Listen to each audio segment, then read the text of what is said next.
Nigeria in 1966 was rich, diverse, and full of potential, and then suddenly started tearing itself apart. Independence was just 7 years earlier, but you see, those colonial borders that were drawn years ago, they started working full time. So ethnic tensions arose, political rivalries, economic disputes, all these things came together to ignite a war. And you see, that war claimed millions of lives. Nigeria was a patchwork of ethnic groups. There was the Hausa and Fulani in the north, there was the Igbo in the southeast, and then there was the Yorubas in the southwest, and many other ethnicities, a whole lot of them.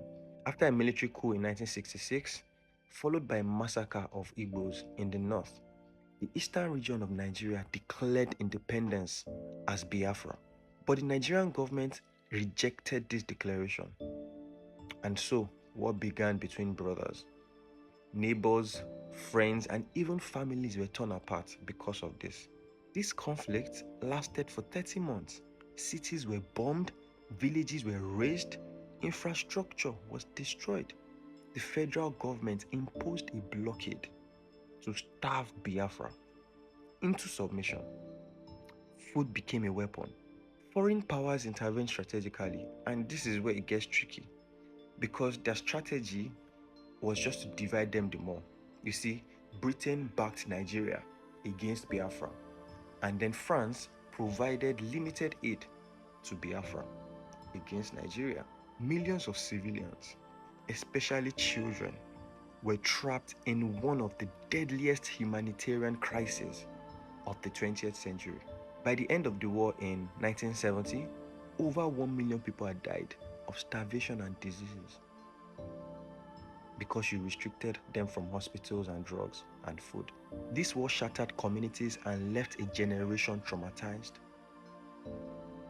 Nigeria survived as a nation, but the scars, they still remain today. Physical scars, social scars, psychological scars, all these things remain today. Those colonial borders that seemed permanent were exposed as a source of conflict and division. The Nigerian Civil War exposed the painful truth. Freedom without unity is fragile. Artificial divisions imposed by outsiders, they are only going to erupt into violence if your internal cohesion is weak. Leadership, dialogue, understanding between groups are very essential. Till today, Nigeria does not have that, and it is sad.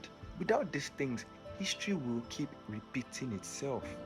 Other countries have started getting it right, but Nigeria refuses to get it right. Nigeria became independent in 1960, but it took a brutal war to reveal that borders alone cannot create a nation. Identity and unity must come first. We still lack identity and unity. People know Nigerians as loud and confident, but you see, that identity as a nation is non-existent. This war exposed it. The last election exposed this thing I'm talking about, because it just takes a little seed of ethnic discord from whichever source to ignite this thing I'm talking about.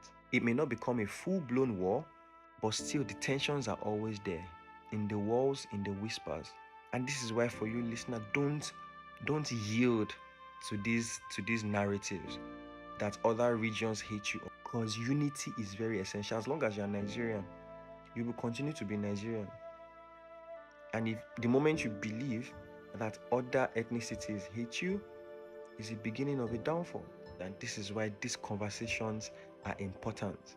These conversations are very critical for us to have, so that we can create unity amongst ourselves. If it doesn't come from the top, let it come from the bottom. One way or the other, it has to happen. Until next time.